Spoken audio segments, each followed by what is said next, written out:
Office আওয়ারে এসব deal পাকাপোক্ত করে না মলয়। দেওয়ালেরও কান আছে। অফিসে তার প্রতিদ্বন্দ্বীর অভাব নেই। কে কোন ফাঁকে উপর মহলের কাছে নালিশ করে দেয় ভরসা নেই। টেবিলে রাখা মোবাইলটা ফের বেজে ওঠে। ফারহানা কল করেছে। মলয় গত মাস থেকে ইগনোর করেছে ওকে। এই মহিলার কারণে যত গ্যাঞ্জাম। জমকোর সাথে সম্পর্ক খারাপের মূল হোতা ইনি। কল কাটতে গিয়েও থামে সে। দেহের ক্ষুধা মাথাচাড়া দিয়ে ওঠে। ফারহানার মেদবহুল শরীরের ভাঁজে সেই আবেদন নেই, তবুও ক্ষুধা নিবারণের জন্য বেশ। মলয় রিসিভ করতে অনুরাগ বর্ষণ করে ফারহানা। কোনো রকমে ম্যানেজ করে রাতে বাসে আসার আমন্ত্রণ করে। ফারহানা একটু না না করলেও রাজি হয়ে যায় দ্রুতই। কিন্তু রাতেই ফিরে আসবে। ওর হাজবেন্ড আজ ভোরেই ফিরবে অস্ট্রেলিয়া থেকে। মলয় হ্যাঁ বলে। উদ্দাম আদিমতা শেষে দুটো ভারী শরীর পাশাপাশি পড়ে আছে। একটু পর ফারহানা বিছানা ছাড়ে। গায়ে সুতো অবধি নেই। হেলে দুলে হেঁটে ওয়াশরুমে ঢোকে। ফিরে এসে মলয়ের চাহনি দেখে হাসতে হাসতে বলে, কি দেখছো? মলয় দৃষ্টি সরিয়ে মাথা নাড়ায়। দৈহিক চাহিদা ফুরিয়ে গেলে কেমন ফাঁপা বোধ হয়।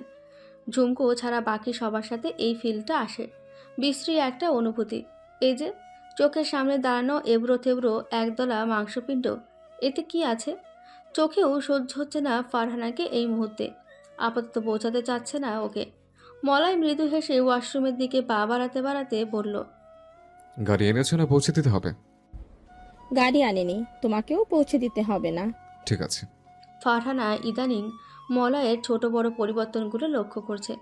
আগের মতো কেয়ার সে করে না। সব কিছু যেন এই শরীরের জন্যই। ফারহানা নিজেকে প্রবোধ দেয়, সে যা ভাবছে তাতে ভুল আছে। মলয় তাকে ভালোবাসে। সে নিজ থেকে একদিন বিয়ের প্রস্তাব দিয়েছিল। ফারহানাই রাজি হয়নি। কাপড় পরে চুল ঠিক করে নেয়। মলয়কে সে প্রচণ্ড ভালোবাসে। স্বামী সন্তান ফেলে আসতে পারে না, নয়তো কবেই চলে আসতো একেবারে। মলয় বেরিয়ে এলে আরও কিছুক্ষণ একান্তে সময় কাটায়। রাত 10টা বাজতেই বেরিয়ে পড়ে বাসার উদ্দেশ্যে। মলয় তখন নিঃসঙ্গ, ঘুম আসে না। একটার পর একটা সিগারেটে ঠোঁট পুরায়। রাতটা কাটানোর আরেকটা ভালো উপায় মেসেঞ্জার। ফারহানার মোহ কেটে গেলেই আবার কাউকে প্রয়োজন হবে, তারই ব্যবস্থা চলে। ওমরের বউ দেখে ফিরছিল ঝুমকো জবা। জবার মুখ ভার। ওমরের বউয়ের রূপ ঈর্ষান্বিত করেছে ওকে। অবাক চোখে দেখছিল মেয়েটিকে। মেয়েটির নাম শিরিন। ঝুমকোকে দেখে ছুটে এসে হাত জড়িয়ে ধরে শিরিন। ঝুমকোকে কাবিনের দিন থেকে চেনে সে। জবাকে না চিনলেও ধারণা করে নেয় সে ঝুমকোর বোন। চেহারায় কোথায় যেন ওদের মিল আছে। শিরিন সহাস্যে ঝুমকোর হাত টেনে ধরে বলল, আপা বসেন। শাশুড়ির মাথা তেল দিচ্ছিল বারান্দায় বসে। চুল টানতে উদ্যত হলে ঝুমকো বাধা দেয়। ভাবি, আপনারা কি পর? আমরা তো এই বাড়িরই মেয়ে। টুল আনবেন পরের জন্য, বসেন। টুল টানতে উদ্যত হলে ঝুমকো বাধা দেয়। ঝুমকো সাথে করে পাশে বসায়। বয়সে বড় কারো মুখে ভাবি ডাক শুনে লজ্জায় মুখ নামিয়ে ফেলে শিরিন। জবা তা দেখে টিপ্পনি কেটে বলে, বউ দেখি লজ্জায় মরো মরো। দেশে এসে বউ জিন্দা না পেলে ওমর ভাই তো আবেগে পাগল হয়ে যাবে। শিরিনের আতে লাগে কথাগুলো। নতুন বউ বলে চুপটি করে রইল সে। ঝুমকো জবাকে চোখ রাঙিয়ে শিরিনের দিকে হেসে বলল, ও আপনার ছোট ননদ জবা। শিরিন হেসে বলে, জবা আপু বসেন। জবা মুখ বাঁকিয়ে হুমায়রার পাশে গিয়ে বসে। শিরিন উঠে দাঁড়ায়, বলে, আপনারা বসুন, আমি নাস্তা নিয়ে আসি। আবার পর ভাবা? শিরিন হতবুদ্ধি হতেই ঝুমকো হেসে ওঠে, বলে, মজা করছিলাম, চলেন আমিও যাই আপনার সাথে। ওরা ভেতরে যেতেই হুমায়রা বলল, বউকে খোঁচা না মারলে হতো না? বাবা, বউয়ের প্রতি এত মায়া উতলে উঠছে তোমার দেখি। কাকির গায়ে হেলান দিয়ে বসে জবা। হুমায়রা বলে, চট দেবো এভাবে কথা বললে। তুই এমনই থেকে যাবি যাবর জীবনভর? পেটের সন্তান নিয়েও এমন করে কেউ? সময় আছে, শুধরে যা। জবা বলে, জ্ঞান তোমার ছেলের, বউকে দাও কি আমাকে না? সে বিয়েই করলো, আমাকে করলে দোষে কি ছিল? হুমায়রা বলে, আবার ফালতু কথা, বউ শুনতে পাবে, চুপ কর। আমি ভাবলাম তুই ভালো হয়ে গেছিস। ভালো মানে ভালোর উপরের ভালো। তোমার ছেলেকে বিয়ে করলে পস্তাতাম। কি আছে তোমাদের? এই আতপাকা ঘর। আমার স্বামী ঢাকায় বাড়ি গাড়ি সহায় সম্পত্তির অভাব নেই। একদিন বেড়াতে যেও। তুই যেমনই ছিলি তেমনই আছিস। বুদ্ধি সেই দিনও ছিল না, আজও নেই। ওমর তোকে বোন ভাবতো, আর তুই কি না। আরে চুপ করো, ওসব বোন ভাইয়ের কাহিনী আমার জানা আছে। তুমি ওর মা, তোমাকে বলা না বলা সমান। সব মায়ের কাছেই তার ছেলে A1। আমার বুদ্ধি নিয়ে হাপিত্তেশ করা লাগবে না, ছেলেকে নিয়ে ভাবো। হুমায়রা এ কথা জবাব দেবেন তখনই ঝুমকো আর শিরিন ফিরে আসে। শিরিনের হাতে খাবারের ট্রে। জবা ওকে দেখেই বলল, বিয়ের জন্য পাগল হয়ে উঠেছিল কেন তোমার আব্বা? কাহিনী করছিনি না? মানে শুনলাম তাড়াতাড়ি করে বিয়েটা সেরেছে ভিডিও কলে। ছেলের দেশে ফেরার অপেক্ষা করতে পারোনি?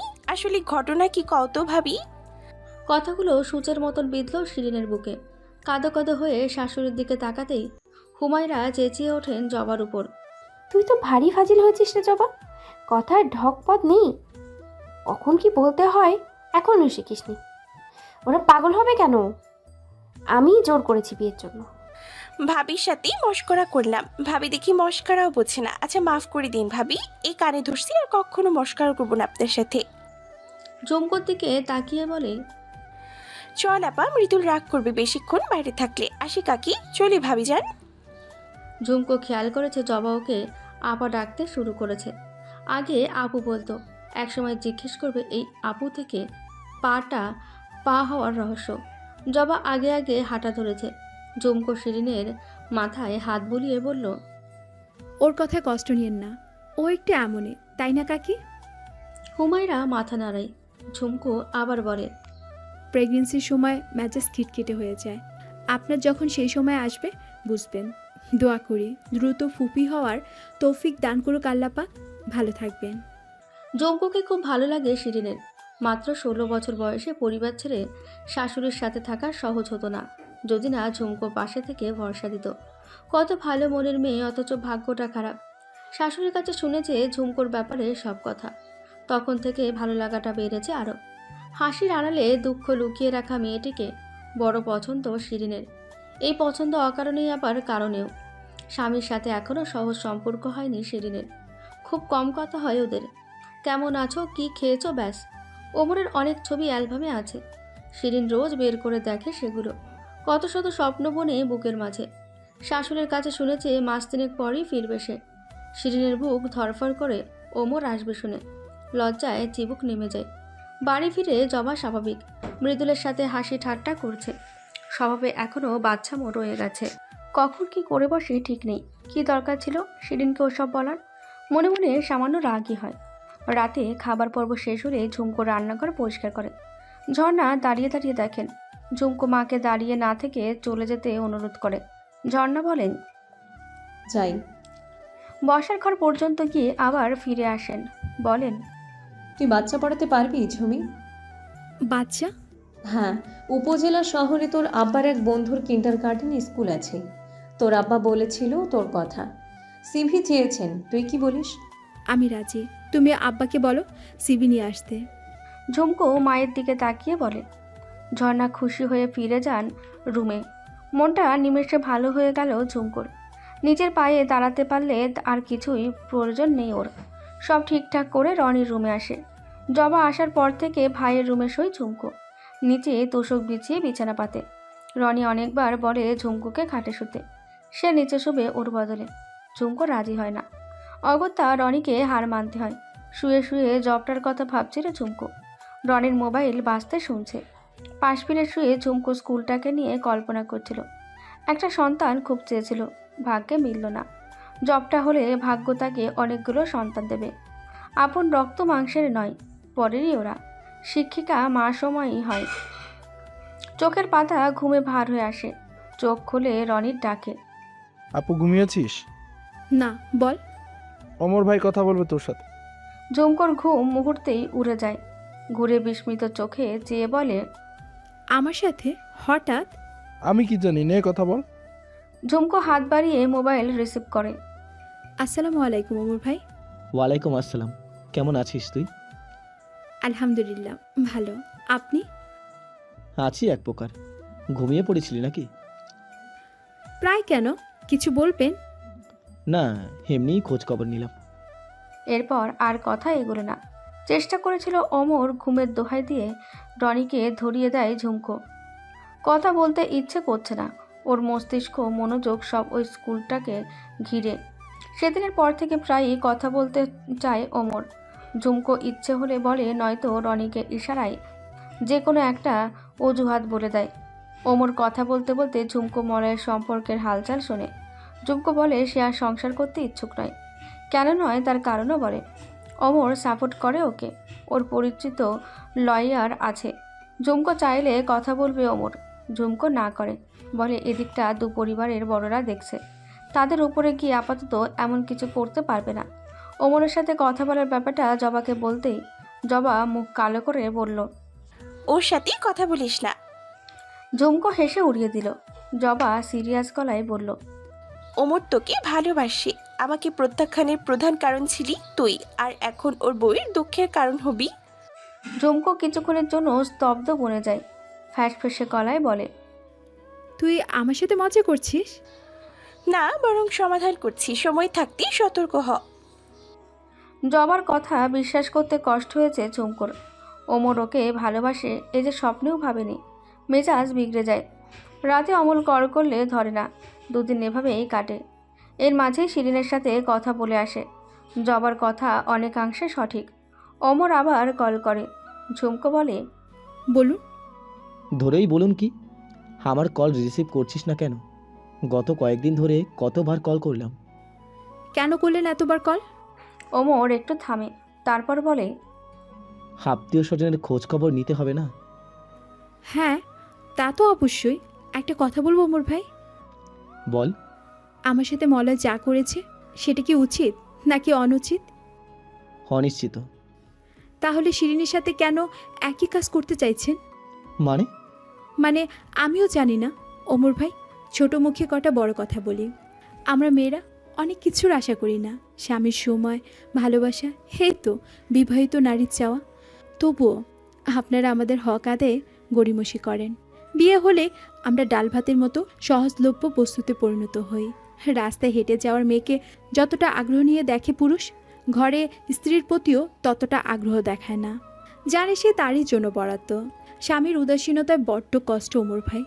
অন্যের বউয়ের কষ্ট আপনাদের এত লাগে, অথচ নিজের বউয়ের কান্না শুনলেও বিরক্ত হন। স্বামী নামক শব্দটাকে এখন খুব ঘৃণা করি আমি। বিশ্বাস উঠে গেছে এদের প্রতি। শিরিনের বয়স কম, আবেগটা বেশি। এমন কিছু করবেন না যেন অকালই শেষ হয়ে যায় মেয়েটা। বেশি বলে ফেললে ছোট বোন মনে করে ক্ষমা করবেন আমাকে। আর কল না করলে খুশি হব ওমর ভাই। শিরিনকে আমি খুব ভালোবাসি। আমাদের সম্পর্কটা নষ্ট করবেন না। সময় মানুষের সবচেয়ে বড় চিকিৎসক। শরীরের না হোক অন্তত মনের তো বটে। অতি অল্প সময়ই কেটেছে 5টা মাস।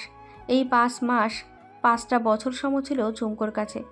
এই সময় তাকে দিয়েছে অসহনীয় মানসিক পীড়া, দৈহিক রোগ, লোকের নিন্দা সহ নানান চিন্তা। সময়টুকু কঠিন ছিল। সে ধৈর্য ধরেছিল সুদিনের অপেক্ষায়। আল্লাহ তাআলা ধৈর্যশীলদের পাশে থাকেন। প্রমাণস্বরূপ আজ ঝুমকোর সময়গুলো চোখের পলকেই চলে যায়। একটা দিন দীর্ঘ মনে হয় না। বুঝতেই পারে না কখন সকাল গড়িয়ে সন্ধ্যা নামে। আজে বাজে চিন্তা করবে সময় কই। মলাই নামটা সে ভুলেই থাকে। ঘরে আসলে মাঝে সাঝে ওর নাম কর্ণগত হয়। আমলে নেয় না তেমন। যেই রক্ত মাংসের মানুষটাকে মন থেকে মুছে ফেলেছে তার নামে আর কি হয়? এখনও সামান্য অনুভূতি নাড়া দেয়। কোথাও মলয়ের ব্যবহৃত পারফিউমটার ঘ্রাণ পেরে থমকে যায়। অবশ হয়ে যায় কিছুক্ষণের জন্য। এমন করে আর অবশ হতে চায় না ঝুমকো। ওই ঘৃণ্য ব্যক্তির ছোঁয়াও ঘেঁষতে রাজি নয় সে। যখনই শুনি মুখোমুখি হতে হবে বিচলিত হয়ে ওঠে। ওর আব্বা এবং আত্মীয় স্বজনরা মাস 2 আগে গিয়েছিল মলয়দের বাড়ি। ঝুমকোর পরিবার এখনও ছাড়াছাড়ির পক্ষে নয়। তারা আপোষ ঝামেলা মিটিয়ে ফেলতে চেয়েছিল। হয়তো হার ঝুমকোও মানত, কিন্তু বিপত্তি ফের বাদে। মলয়ের পরিবার ঝুমকোকে নেবে, তবে এর জন্য কিছু শর্ত মানতে হবে ঝুমকোকে এবং ওর পরিবারকে। শর্তগুলো হলো, ঝুমকোর জীবনের কোনো বিষয়ে রফিক সাহেব কিংবা তার স্ত্রী হস্তক্ষেপ করতে পারবেন না। ঝুমকোকে আর পড়াশোনা করতে দেওয়া হবে না। তারা তাদের ঘরের বউকে যেভাবে ইচ্ছে রাখবে। এতে রফিক সাহেবের পরিবার নাক গলাতে পারবে না। এত কিছুর পরও যখন এই ধরনের শর্ত জুড়ে দেয়, শ্বশুর গৃহ থেকে রাগে ফুঁসে ওঠে ঝুমকো। স্পষ্ট ভাষায় জানিয়ে দেয় সে যাবে না। প্রয়োজনে বাপের বাড়ি ছেড়ে রাস্তায় নামতেও রাজি। ঝর্ণা মেয়েকে বলেন, আপাতত মেনে নেই, ধীরে ধীরে শর্তগুলো মূল্যহীন হয়ে পড়বে। ঝুমকো শোনে না। শেষে রফিক সাহেব আসেন বোঝাতে। ঝুমকো স্পষ্ট ভাষায় জানিয়ে দেয় সে যাবে না। যদি জোর করা হয় তবে মৃত্যুর পথ বেছে নেবে। রফিক সাহেব অন্যপায় হয়ে মেয়ের মতের বিরুদ্ধে যেতে পারেন না। সন্তানের চাইতে কোনো কিছুই বড় নয় তার কাছে। কিন্তু ডিভোর্সে তার মেয়েটির যে অপূরণীয় ক্ষতি হবে, ভবিষ্যৎ অনিশ্চিত হয়ে পড়বে। রফিক সাহেব অসহায় বোধ করেন। জবা থেকে শুরু করে ঘরের সবাই একসময় ঝুমকোর মতের পক্ষে হয়। অগত্যা রফিক সাহেব অনিচ্ছা মনে মেনে নেয়। মেয়ের জেদ তাকে রাগান্বিত করে। সন্তানের মায়ের কাছে রাগটা খুবই সামান্য। সূচনা হয় আরেক অধ্যায়ে ঝুমকোর জীবনে। ডিভোর্সের পাঠ সহজে চুকাতে চেয়েছিল ঝুমকো। মেয়েদের কথার কবে মূল্য দিয়েছে সমাজ? ঝুমকোকে পদে পদে হেনস্থা হতে হলো এখানেও। খোরপোর সহ দেনমোহরের টাকা মিলিয়ে 10-12 লাখের কমে মানতে চায় না ওর পক্ষের লোক। মলয়ের পরিবারের কাছে এই অঙ্ক অনেক বেশি। তারা গড়িমসি শুরু করে। এর মধ্যে ঝুমকোর কানে আসে একটি কথা। মলয়ের পরিবার ওর নামে খুবই নোংরা একটা অপবদনাম রটিয়েছে। তারা বলেছে অন্য পুরুষের সাথে সম্পর্ক ছিল ঝুমকোর, এই কারণে বউ তালাক দিচ্ছে। যত সময় যাচ্ছে ততই ওই মানুষগুলোর মুখোশ খুলে পড়ছে ঝুমকোর সামনে। ঘৃণা, তীব্র ঘৃণা করে ওদের। টাকার অঙ্ক নিয়ে ডিভোর্সের কার্যক্রম পেছাতে শুরু করে বারবার। ঝুমকো চায় না ওই টাকা। পিতাকে বলে কিছুই লাগবে না ওর, ডিভোর্স করিয়ে দিক। রফিক সাহেব রেগে যান। তপ্ত গলায় ধমকান মেয়েকে, বলেন, তাহলে তুই যা কর গিয়ে, যা মন চায়। পৃথিবীটা আমার চেয়ে বেশি দেখিসনি তুই। সারা জীবন চলবি কি করে? ওই টাকা তোর হোক, এমনি এমনি ওরা তোর ক্ষতি করে পার পেয়ে যাবে, ক্ষতিপূরণ দেবে না। ঝুমকো অবাক হয়ে জিজ্ঞেস করে, আমার যা ক্ষতি হয়েছে তার মূল্যে এই টাকা? ভুল বললে তুমি আব্বা। এই সৎ সামান্য টাকায় আমার ক্ষতিপূরণ হতে পারে না, কোনো টাকার অঙ্কেই না। রফিক সাহেব মেয়ের ছলছল চোখে চেয়ে নমনীয় হন, বলেন, শোন মা, ওই টাকা তোর হোক, হোক নিতেই হবে তোকে। আমি চাই না এই টাকা আব্বা। ঝুমকো অশ্রুরুদ্ধ কণ্ঠে বলে। রফিক সাহেব এবার ওর কথা মানেন না। মেয়ে আবেগে ভাসতে পারে, তিনি পারেন না। ঝুমকোর ভবিষ্যৎ নিয়ে ভাবতে হচ্ছে তাকে। নতুন করে বিয়ে দিতেও টাকার প্রয়োজন পড়বে। ডিভোর্সি মেয়েকে বিয়ে করবে কে? তার উপর মেয়েটি তার কালো। অনেক ঝুট ঝামেলার পর একজন গ্রাম্য মাতব্বরের মধ্যবস্থায় 7 লাখে উভয় পরিবার রাজি হয়। কথা মতো পরদিন তৈরি হচ্ছে এমন সময় ঝুমকোদের পক্ষের আইনজীবী নতুন এক সত্য উন্মোচন করেন। গ্রামের সেই মাতব্বর সম্পর্কে আত্মীয় হয় মলয়দের। তিনি নিজে 1 লাখ আত্মসাৎ করে রফিক সাহেবকে ভুজুং ভাজুং বুঝিয়ে সাথে রাজি করিয়েছেন। আইনজীবী নিষেধ করেন তাকে এগোতে। ওদিক থেকে কলের পর কল আসতে থাকে। রফিক সাহেব কল রিসিভ করে বলে দেন তিনি ব্যস্ত আছেন, আসবেন না। এরপর আরও পথ এগোননি। আইনজীবীর পথেও মলয়রা আসতে নারাজ। রফিক সাহেব নারী নির্যাতন মামলা করতে চান। আইনজীবী আপাতত নিষেধ করেন। তিনি রফিক সাহেবের বন্ধু। তিনি বোঝান, মামলায় লড়তে শারীরিক ভোগান্তির যেমন পড়তে হবে, তেমনি আর্থিকভাবেও মোটা অঙ্ক খরচা হবে। তার যে আপোষে যদি হয় তাতেই ভালো। তাকে কিছু সময় ধৈর্য ধরার পরামর্শ দেন। রফিক সাহেব চুপচাপ মেনে নেন তার কথা। ঝুমকোর মনে হয় গলায় ফাঁস লেগেছে, না বেরোচ্ছে জান, না নিতে পারছে শ্বাস। এমনি করে মাসখানেক সময় অতিবাহিত হয়। ডিভোর্সের কার্যক্রম স্থিমিত হয়ে পড়ে ক্রমেই। রফিক সাহেব আইনজীবীর পরামর্শ মোতাবেক ধৈর্য ধরে আছেন। মেয়ের অনিশ্চিত ভবিষ্যতের চিন্তায় শরীর ভেঙে পড়ছে তার। ঝুমকোর খারাপ লাগে পিতার শুকনো মুখটা দেখলে। পিতার সেই হাস্যমুখ ফিরিয়ে আনতে চায় ঝুমকো। সেটা যদি নাই বা পারে, তবুও চিন্তাটুকু কমাতে চায়। ঝুমকো স্কুলটাতে জয়েন করেছে। স্বপ্ন আর বাস্তবের মাঝে বিস্তর ফারাক। চাকরিটা সহজ ছিল না ঝুমকোর জন্য। ছোট বাচ্চাগুলোকে সামলে উঠলে বেগ পেতে হতো। হেড ম্যাডাম অর্থাৎ ঝুমকোর বাবার বন্ধুশ্রী মাঝে মাঝে ঝুমকোকে আরও আন্তরিক হতে বলতেন। ক্লাস কন্ট্রোল করা নিয়েও কথা উঠত। সমস্ত টিচারদের সামনে ব্যাপারগুলো লজ্জাজনক ছিল। স্টুডেন্টদের সামান্য ধমক দিলে সেটাকে বৃহৎ করে গার্ডিয়ান রিপোর্ট করে 2-1 বার। কতবার ভেবেছে জব ছেড়ে দেবে, কিন্তু ওই যে জীবনের সংকটগুলোর জন্যই পারত না। বাচ্চাদের গায়ে পূর্বে কখনো হাত তোলেনি ঝুমকো। দেখা গেল ক্লাস কন্ট্রোল করতে গিয়ে তাকে প্রহার করতে হয়েছে। কষ্ট হতো ওই বাচ্চাগুলোর গায়ে হাত তুলতে। পরিস্থিতি এমন পর্যায়ে চলে যেত, না মেরে উপায় থাকতো না ওর। ক্রমে ক্রমে শক্ত টিচারের পরিণত হয়ে উঠল। আন্তরিকতা বাড়ল কাজের প্রতি। স্টুডেন্টদের কাছেও একসময় প্রিয় হয়ে ওঠে। প্রতিটি কাজ সর্বোচ্চ দিয়ে করতে লাগলো। মাসিক বেতন সামান্য, তবুও নিজের আয়।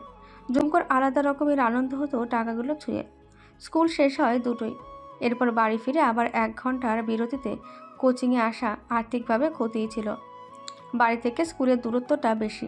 দেখা গেল মাস শেষে টোটাল গাড়ি ভাড়া বেতনের চাইতে বেশি হয়। হেঁটে যাওয়া সম্ভব ছিল না, ভাড়া বাইক কিংবা বাসে করে যেতে হতো ওকে। ঝুমকো এর মধ্যে একটা টিউশনি পেল। ছাত্রীর বাসস্থান স্কুলের পাশে। সুবিধা হলো ওর জন্য। টিফিন নিয়ে আসতো বাড়ি থেকে। ওই 1 ঘন্টায় টিউশনি খাওয়া সেরে নিয়ে কোচিংয়ে ফিরত। তারপর আরও টিউশনি পেল। সেসব করিয়ে বাড়ি ফিরতে ফিরতে সন্ধে। সারাদিনের কর্মব্যস্ততার পর শরীর দ্রুতই বিছানায় যেতে চায়। খেয়ে নামাজ আদায় করে শুয়ে পড়ে। এভাবেই দিন যাচ্ছে ঝুমকুর। নিজেকে ছাড়া আর কাউকে নিয়ে ভাবার অবসর নেই। ইরিন বিভিন্ন গভর্নমেন্ট জব এক্সাম দিচ্ছে। ঝুমকো তাই করার সিদ্ধান্ত নেয়। একটা স্থায়ী জবের প্রয়োজন ওর, যেখানে নিজের মতো করে একটু সময় পাবে। আর্থিকভাবে ভবিষ্যৎ অনিশ্চয়তা থাকবে না। জোর দিয়ে তখন ডিভোর্সটাও চাইতে পারবে। ঝুমকোর কাছে এই কিছুতেই নত হবে না মলয়। আর না দিতে চাচ্ছে নিজের অর্থের 1 পয়সা। মেয়েটার একগুঁয়েমির কারণে অপমানিত হয়েছে সে এবং তার পরিবার। লোক জানাজানি হয়েছে, নানান কথার উঠেছে। ওর মা বাবা শুরু করেছে কান্নাকাটি। ক্ষিপ্ত সে ঝুমকোর ওপর। জীবন থেকে ছুঁড়ে ফেলতে চায় ঝুমকোকে। ঝুমকোর আগে সেই দেবে তালাক, কিন্তু এত সহজে নয়। অপমানের শোধ তুলবে আগে। পুরুষের গায়ে কলঙ্ক লাগে না, নারীর সহজেই লাগে। মায়ের কাছে ঝুমকো এবং ওমরের বিষয়টা বলে সে। রোশন ছেলের কাছে শোনা কথাগুলো বিলাপ করে করে পাড়া প্রতিবেশীদের শোনায়। লোকে তাদের খারাপ কেন বলবে? তারা তো ওই মেয়েকে রাখতে চেয়েছিল। মেয়েটার চরিত্রের দোষ হলে কী বা করার আছে? নিজের দোষগুলো এভাবে ঢাকতে চেষ্টা করে ওরা। যারা ঝুমকোকে কাছ থেকে জানে তারা বিশ্বাস করে না। মলয় তেমন ভাবে না ঝুমকোকে নিয়ে। টাকা পয়সা দিতে না হলে কবেই তালাকনামা পাঠিয়ে দিত। যে টাকা ঝুমকোকে দেবে তা সে নিজের বিলাসিতায় খরচ করে। ফারহানার খোঁজ পাচ্ছে না আজকাল, তাতে ওর যায় আসে না। নতুন একজন সঙ্গী পেয়েছে। মেয়েটির নাম শান্তা। ঢাকার একটি বেসরকারি বিশ্ববিদ্যালয়ের ছাত্রী। হোস্টেলে থাকে। ফেসবুকে পরিচয় ওর সাথে মলয়ের। এখনও বিছানা অবধি আনতে পারেনি। শান্তা ফারহানার ক্যাটাগরির না। অনৈতিক সম্পর্কে জড়াতে নারাজ। মলয় ভালো করেই জানে এদের হ্যান্ডেল করতে। নিজের একাকিত্বে দুঃখের কাহিনী শোনায়। শান্তার দুঃখ হয়, হাত বাড়ায় শান্তনার। মলয় সেটাই বুকে শক্ত করে চেপে ধরে। লজ্জায় নুয়ে পড়ে শান্তা। ধীরে ধীরে এগোয়, কিন্তু সুবিধা করে উঠতে পারে না। প্রয়োজনে অপ্রয়োজনে শান্তাকে অনেক কিছু দিতে শুরু করলো। শান্তা আস্তে আস্তে ওর প্রতি অনুরক্ত হয়ে পড়ে। বিশ্বাসের ভিত উঁচু হয়। সুযোগটা তখনই পায় মলয়। শান্তা ওর অঘোষিত পত্নী হয়ে ওঠে। নিজের অধিকার বুঝে নিতে স্বীকৃতি পেতে সময় সময় মরিয়া হয় শান্তা। মলয় জড়াও হয়, আবার প্রয়োজনে নমনীয়। এভাবে সম্পর্ক চলে ওদের। মলয়ের মন মতো চলছিল সব। ঝুমকোর ব্যাপারটা ছাড়া তার চিন্তায় কিছুই ছিল না। অনেক সময় মনে হয় ঝুমকোকে সে ভুলতে পারেনি আজও। ঝুমকোর স্থানে কাউকে বসাতে পারে না। ও যেন একাই ছিল যে ওকে নিঃস্বার্থভাবে ভালোবেসেছে। ঝুমকোটা জেদ চেপে না রাখলে ফিরিয়ে আনতো নিজের জীবনে মলয়। মেজাজ বিগড়ে যায় ওর জেদ মনে পড়লে। খোঁজ নেয় ঝুমকোর ব্যাপারে। বিদ্রুপের হাসি ফোটে যখন শোনে ও কিন্ডারগার্টেন স্কুলের শিক্ষিকা হয়েছে। মলয়ের দৃঢ় বিশ্বাস এই মেয়ের জীবনে একদিন পস্তাবে। কুল থাকবে না ওর। মলয় সুন্দরী মেয়েকে বিয়ে করে ওর সামনে দিয়ে হেঁটে আসবে। কী অবস্থা হবে সেদিন ওর মুখের? হাসি পায় মলয়ের। অপেক্ষা সয় না সেই দিনের জন্য। বিকেলে শান্তা এলো বাসায়। আগামীকাল শুক্রবার। রবিবার সকালে আবার ফিরে যাবে হোস্টেলে। মলয় বাজার করে রুমে গিয়ে কাপড় বদলাচ্ছিল। এমন সময় ডোরবেল বেজে ওঠে। টি শার্ট আর লুঙ্গি পরে লিভিং রুমে আসতেই চমকে যায়। কাউচে বসে আছে ফারহানা। চোখের দৃষ্টি তীক্ষ্ণ। রাগে ওর ফর্সা মুখটা লাল হয়ে উঠেছে। মলয় শান্তার দিকে তাকালো। মেয়েটা কৌতূহলে দেখছে ওদের দুজনকে। মুখটা পাণ্ডুর হয়ে গেল মলয়ের। কী করবে ভেবে পেল না। ফারহানা উঠে এসে দাঁড়ায় ওর সামনে। ক্ষুব্ধ হয়ে জিজ্ঞেস করে, ঝুমকো কি হয় তোমার? বজ্রাহতের ন্যায় তাকায় ফারহানার দিকে মলয়। ভেবেছিল শান্তাকে নিয়ে প্রশ্ন করবে, কিন্তু করছে ঝুমকোকে নিয়ে। ঝুমকোকে চেনে কি করে ও? শুষ্ক গলার স্বর খুলতে সময় নিল। না বোঝার ভান করে বলল, কে নাম বললে? ঝুমকো। ফারহানা দাঁতে দাঁত চেপে বলল। মলয় সামনে রাখা গ্লাসটা তুলে নিয়ে বসলো কাউচে। গ্লাসে চুমুক দেওয়ার আগে উদাস ভাব ধরে বলল। সে কে? গ্লাসে ঠোঁট ছোঁয়াতেই ফারহানা টেনে নিয়ে নিল গ্লাসটা, তারপর ছুঁড়ে ফেলে মেঝেতে, চেঁচিয়ে ওঠে। লম্পট, মিথ্যাবাদী, নিজের বউকে চিনিস না? বউ রেখে আমাকে বলছিস তুই একা, তোর কেউ নেই। ধোঁকাবাজ, আমাকে নষ্ট করেছিস তুই। ছাড়বো না তোকে আমি, পুলিশে দেব। মলয় তেজে ওঠে। আরে চুপ, পুলিশে দেবে? কি বলবি পুলিশকে? বর রেখে দিনরাত আমার বিছানে শুয়েছিস। তোর বর বুড়ো হয়ে গেছে, বিছানে ঠিক আমার মতো। মলয় কথা শেষ করার আগে সজোরে ওর গালে এক চড় দেয় ফারহানা। কাঁদতে কাঁদতে বলে, আমি যা করেছি তোকে সত্যি বলেই করেছিলাম, মিথ্যে আশ্বাস দেইনি, ধোঁকা দেইনি। মলয় রক্ত টকবক করে ফুটতে লাগলো ফারহানার চড় গালে পড়াই। ক্ষিপ্র হয়ে ওর পেটে লাথি দিয়ে বলল, মাগিদের আবার কিসের নীতি? নষ্ট করেছে? তুই তো নষ্টাই। দিনরাত ছেলের বয়সী পুরুষের সাথে বিছানায় ঘন্টার পর ঘন্টা আনন্দ উপভোগ করে আবার সতী সাজা হচ্ছে। হনহন করে হেঁটে যায় রুমে। শান্তা দেওয়ালে পিঠ লাগিয়ে দাঁড়িয়ে আছে, ভয়ে তো চোখ দুটো অশ্রুসিক্ত। মলয় ফিরে এসে কান্নারত ফারহানার সামনে এক হাঁটু ভাঁজ করে বসলো। মোবাইল স্ক্রিন দেখিয়ে বলল, এই দেখ, এই ছবি আর ভিডিওগুলোতে স্বামী পর্যন্ত যেতে সেকেন্ডও লাগবে না। তারপর কি হবে জানিস তো? চুপচাপ চলে যা। আজকের পর থেকে না আমি তোকে চিনি, না তুই আমাকে চিনিস। ওঠ এবং সোজা বেরিয়ে যা। ফারহানা পেট ধরে উঠে দাঁড়ায়, ভীষণ ব্যথা করছে। দরজার কাছে গিয়ে শান্তার সাথে দৃষ্টি বিনিময় হয়। নিজের ভবিষ্যৎ দেখতে পাচ্ছে শান্তা। ভয়ে রুহু পর্যন্ত কেঁপে উঠল। ফারহানা বেরিয়ে যেতেই কাউচে বসলো মলয়। বৃদ্ধাঙ্গুল এবং তর্জলি চেপে ধরে আছে কপালে। শান্তাকে ডাকলো, শান্তা, এদিকে আয় তো। মাথাটা ধরেছে খুব, একটু টিপে দে। শান্তা নড়ে চড়ে না, আর তো চোখে চেয়ে আছে ওর দিকে। পারলে এখনই পালাই। মলয় চিৎকার করে ওঠে। শান্তা। ছুটে আসে শান্তা, কাপা হাতে মলয়ের কপাল টিপে দেয়। চোখে মুখে একরাশ ঘৃণা বর্ষিত হয় সাথে সাথে। মলয় আচমকা ওর হাতটা ধরে নিবিড়ভাবে কাছে টানে। শান্তা সরে যেতে চাইতে জোরপূর্বক নিজের লালসা তৃপ্তি মেটায়। মিথ্যা বলে পরের দিনই কেটে পড়ে শান্তা। মলয় অফিসের কাজে মনোযোগ দেয়। ইতিমধ্যে ঢাকায় তার 4 রুমের ফ্ল্যাট হয়েছে। ব্যাংকে টাকা জমেছে, শেয়ারে জমিও কিনেছে কয়েক শতক। এবার একা কিছু করতে চায়, আরও টাকার প্রয়োজন। মলয়ের লোভ দিনে দিনে সীমা ছাড়িয়ে যায়। আগের মতন ভাবনা চিন্তা করে না। অস্থিতিশীল মস্তিষ্ক ধারণাও করতে পারে না এর ফল কত ভয়াবহ হতে চলেছে। রূপসার সাথে মলয়ের পরিচয় অতি সাধারণভাবে। মলয়ের নতুন ফ্ল্যাটটার প্রতিবেশী ওরা। নতুন ফ্ল্যাটটা 2-1বার দেখতে এসেছিল মলয়, সেটাও শুরুর দিকের কথা। এরপর নকিবকে দিয়ে তদারকি করিয়েছে, তাই এক্সট্রা কাজের জন্য তাকে অবশ্য আলাদা করে মাইনে দিত। নকিব বিশ্বস্ত লোক। 2-1 হাজার বেশি দিয়ে যদি নিঃসঞ্চারভাবে কার্যোদ্ধার করা যায় তাতে লাভ বই ক্ষতি নেই। ফ্ল্যাটের কাজ কমপ্লিট হওয়ার পরেও দেখতে আসেনি মলয়। তালাকের ব্যাপারটা নিয়ে কিছুটা আপসেট ছিল। অপরদিকে শান্তার সঙ্গে সম্পর্ক একেবারে চুকে পুকে গেছে। মেয়েটা যদি একটু সম্পদশালী ঘরের কন্যা হতো, মলয় নির্বিধ করে নিত বিয়েটা। সামান্য মুদি দোকানের মেয়েকে বিয়ে করলে সম্মান থাকবে? ফ্ল্যাটের প্রতিটি সদস্যকে মিটিংয়ে জরুরি ভিত্তিকে উপস্থিত থাকতে বলে কমিটির লোক। মলয়কে এবার যেতেই হয়। মিটিংয়েই পরিচয় হয় প্রতিবেশী রাজ্জাক সাহেবের সাথে। রিটায়ার্ড ম্যাজিস্ট্রেট তিনি। মোটেও গম্ভীর চেহারার নন, হাস্যোজ্জ্বল মানুষ। প্রৌঢ় নিজে থেকেই পরিচিত হন মলয়ের সাথে। ঢাকার আশেপাশে জমি আছে তার। পুরান ঢাকাতে বাড়ি আছে 2টো। এটা তার মেয়ের ফ্ল্যাট। অর্থলগ্নি বাবা মেয়েতে মিলে করছেন, কিন্তু নাম কেবলমাত্র মেয়েরই দিয়েছেন। বিপত্নিক হয়েছেন বছর 2 হলো। এক মেয়েকে নিয়েই এখন জীবন চলছে। কথা বলতে বলতে ফ্ল্যাটের সামনে এলেন। নিজের ফ্ল্যাটটা দেখবে বলে এসেছে উপরে মলয়। এই লোক ছাড়ছেই না তাকে। কারো ব্যক্তিগত সুখ দুঃখের গল্প শোনার সময় মলয় নেই। কিছুটা বিরক্ত হয় লোকটার উপর। ইদানিং মেজাজ খিসখিটে হয়ে যাচ্ছে সহজেই। নিজেকে নিয়ে ভাবতে গেলে অনেক কিছুতেই অবাক হয় সে। সম্পদ বাহ্যিকভাবে যতটা উন্নতি ঘটিয়েছে, ততটাই অবনতি ঘটিয়েছে তার চরিত্রে। চাকরি হওয়ার পর থেকে আমূল পরিবর্তন সাধিত হয়েছে। একসময়ের লাজুক ভদ্র ছেলেটি আজ অসভ্য বেপরোয়া, যদিও ভদ্রের মুখোশটা আজও পড়ে থাকে। চলো 1 কাপ চা খাবে আমার বাসায়। লোকটা অনুরোধের স্বরে বলল।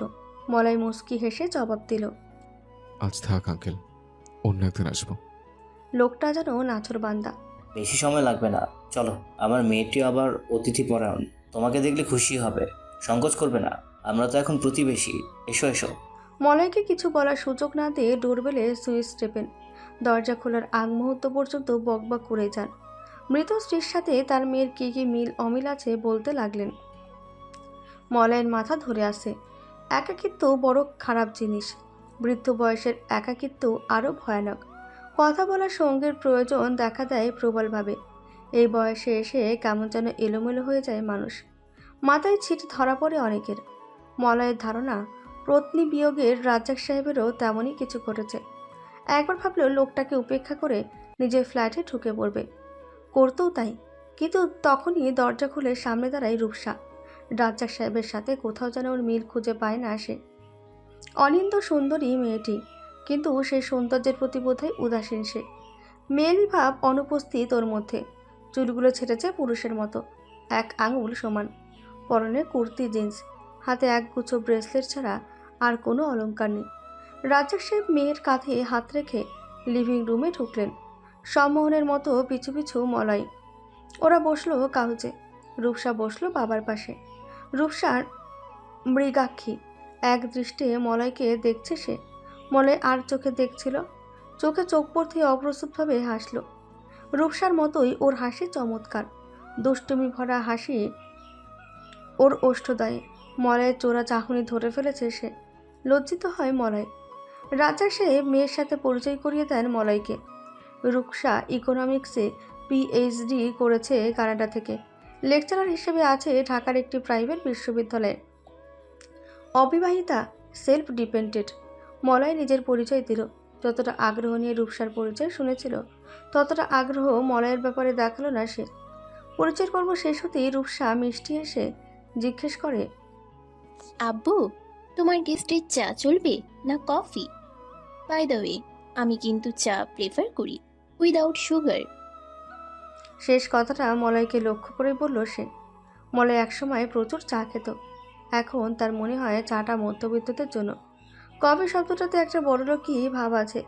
কফি তো অভ্যস্ত হয়ে উঠেছিল। রূপসার জন্য এমন হাজারটা অভ্যাস বদলাতে পারবে। মুচকি হেসে জবাব দিল, আমিও টি উইদাউট সুগার প্রেফার করি। হঠাৎই রাজ্জাক সাহেব হো হো করে হেসে উঠলেন। রূপসার অভিব্যক্তিতে পরিবর্তন না হলেও মলয় ভ্রুকুটি করে ফেলল। রাজ্জাক সাহেব মেয়ের দিকে তাকিয়ে বললেন, ইজ আওয়ার গেস্ট। রূপসা আপত্তি করে বলল, আই নেভার ইনফ্লুয়েন্স এনিওয়ান। আমি তাকে এমনিতেই বলেছি কথাগুলো। ওহ আব্বু, ইউ জাস্ট টু মাচ। কিছুটা বিব্রত হয়ে উঠে চলে গেল কিচেনে রূপসা। লজ্জা পেয়েছে বুঝতে পেরে রাজ্জাক সাহেব বোধ হয় আরও মজা পেলেন। হাসতে হাসতে মলয়কে বললেন, she is totally different girl. ঠোঁটে আঙুল রেখে বললেন। আঙুল নামিয়ে মলয়ের দিকে ঝুঁকে গিয়ে বললেন, তুমি কি জানো সে যে নিজেকে মেয়ে বলে পরিচয় দিতে পছন্দ করে না? মলয় প্রশ্ন করে বসল। কেন? রাজ্জাক সাহেব জবাব দেওয়ার আগেই রূপসা এদিকে উকি দিয়ে বাবাকে ঠোঁট রাঙিয়ে বলল, আব্বু, তোমার কি মনে হয় না তুমি দিনে দিনে বাচ্চাদের মতো বিহেভ করছো? বলে যেও না আমি তোমার মেয়ে এবং তিনি জাস্ট একজন গেস্ট যার সাথে তোমার পরিচয় ঘন্টা খানিকের। মলয়ের দিকে এক নজর চেয়ে ভেতরে ঢুকে গেল আবার। রাজ্জাক সাহেব চুপ করে গেলেন। মলয়ের লজ্জাবোধ হলো কথাগুলো শুনে। রূপসার কথাতে স্পষ্ট প্রতীয়মান সে বাহিরের লোক, যা সত্যি। কিন্তু এই সত্যিটা মন সহজভাবে নিল না। রাজ্জাক সাহেব প্রসঙ্গে বদলে আবার কথা শুরু করলেন কিছুক্ষণের মধ্যে। মলয় হ্যাঁ নাতেই মাথা নাড়ে।